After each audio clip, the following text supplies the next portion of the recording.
So what about the other 1% of the UFO phenomenon? Has there ever been legitimate sightings?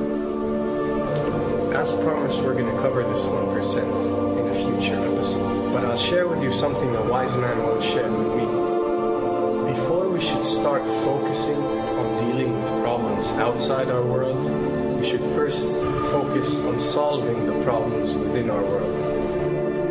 And before you can start solving problems within your world, you first have to solve problems within yourself and within your surrounding environment of family and friends. So basically what I'm trying to say is that we have priorities that we need to focus on first and foremost so we can successfully build our lives and our minds.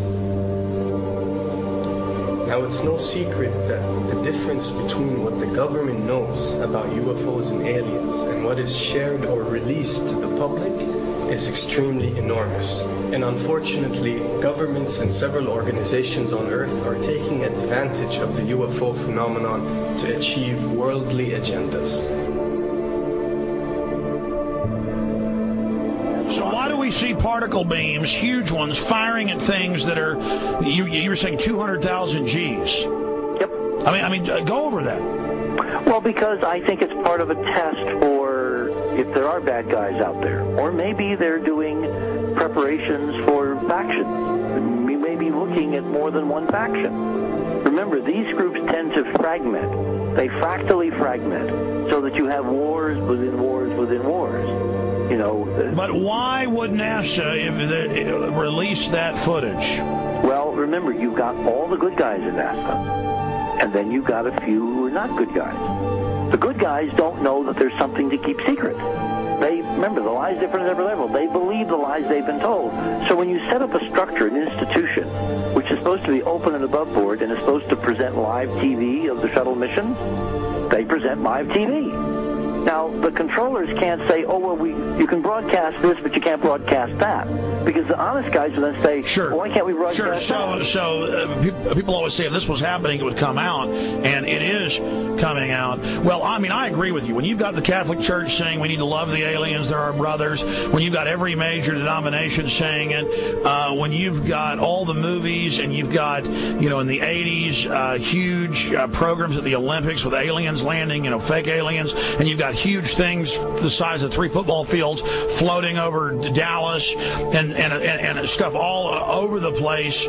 Something's going on. And then I read government documents about fake extraterrestrial landings. Any of this. Why? I mean, you believe it's fake. Remember Operation Northwoods? Yes. Okay. Or we can go to the, September 11th. Governments do huge, big things to sway populations at key nodal points in history. They love hoaxes. Yeah, well, it's manufactured history is what it is. We are building, all my UFO friends, I need to shake them because frankly, they're extremely naive, Alex. They really believe we're building toward disclosure. I believe we're building toward a mass, carefully manufactured fake event where ETs, who are really humans, who are really part of this secret clique, who are probably Nazis, who developed or perfected their technology from World War II, which is why you've got to get, Joseph on. They are going to basically fake out the world. And there's an incredible window on the Nazi black ops programs, the compartmentalized, incredible high technology efforts that were being funded by the Nazi war machine, particularly toward the end of the war in a desperate effort to win the war, and they fastened their hopes on several key technologies, some of which appear to be the control of gravity itself, which again is a separate piece of data from my work, which came at this from a hyperdimensional physics perspective. We know there's a lot of suppressed technology. 20 years after the B-2 bomber was already in service, they declassify it. So we have a lot of cases of that. We know there's a whole shadow government. This is technology in physics, Alex, that would make anything you think you know like a candle flame compared to a hydrogen bomb. This is a physics that literally allows you to rearrange time.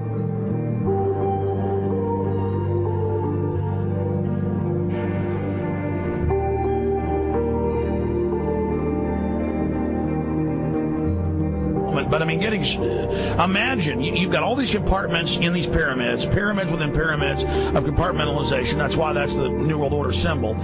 And we don't know what they've got because they are so secret. We know they lie so much. We just know it's advanced. Mainline scientists say they're 30 years advanced. So Richard C. Hoagland, what I'm saying to you is, I'm entertaining what you're saying. I respect you. I think you're a great guy. My only issue is, like you said, dealing with what we know they could be up to. The fact, Alex, we have done experiments. We have our own data. We have experiments now from the Soviet Union. 30, 40 years when the Iron Curtain came down, when Glasnost finally prevailed, a huge amount of stuff was declassified from the KGB as well. And we now have put this data together. We not only know what the physics is, we know what it can do, we know what it's based on, we know how to make it work. We've seen in our own experiments ample evidence. We've seen experiments across the American landscape and even in Europe that vindicate various parts of this. And the latest thing I'm working on, it looks like von Braun himself was deeply involved in some of this early physics experimentation, but they're keeping all the good stuff for themselves. The reason is that if we got access to the good stuff, if we got access to the technologies, the energy, we wouldn't be worried about $4, $5 a gallon gas or $10 a gallon gas. We would live like people are supposed to live, all 6 billion of us who could live lightly on the earth, Alex, with this technology. And live longer. Absolutely, and better, and you could live to 200-300 and have the virility of your 20s and 30s. There's extraordinary medical breakthroughs, there's extraordinary physics breakthroughs, technology breakthroughs, energy. It's all been kept away. Think about it. We're already on a planet hurtling through space, all these wonders around you, and you've been taught it's bizarre to question, and that's because there's so many kooks in the alternative movement who do talk about ridiculous, Hollywood-style green men, instead of really looking at the shadow government and all these crazy secret societies that are admittedly running NASA and the shadow government. Well, ladies and gentlemen, during this talk that I'm going to give you, I'm going to explain to you the history of this phenomenon, who the secret government really is, and I will name them by name, beginning group, the study group. I will tell you who they are today. I'm going to tell you what this is all about.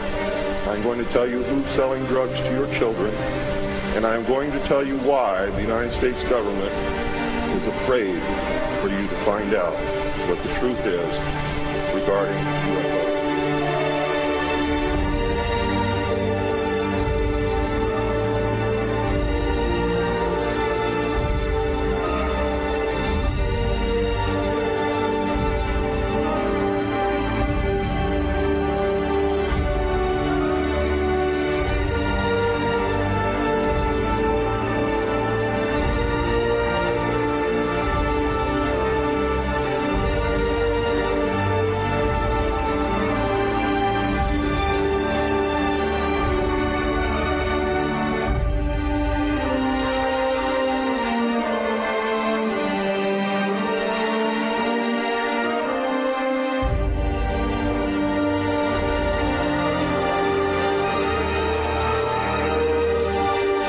Turns out that even though she remembered that she'd been part of the team to debrief the astronauts, she couldn't remember a thing that they said.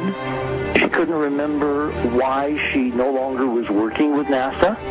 She couldn't remember. In other words, her memory lapses were enormous, and I don't think they were feigned, because we now found the same pattern in all the flight crews.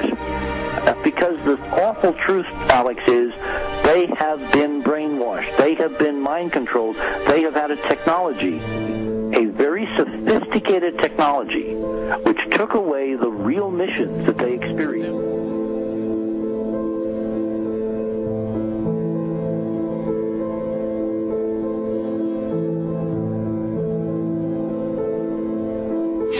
Sorry.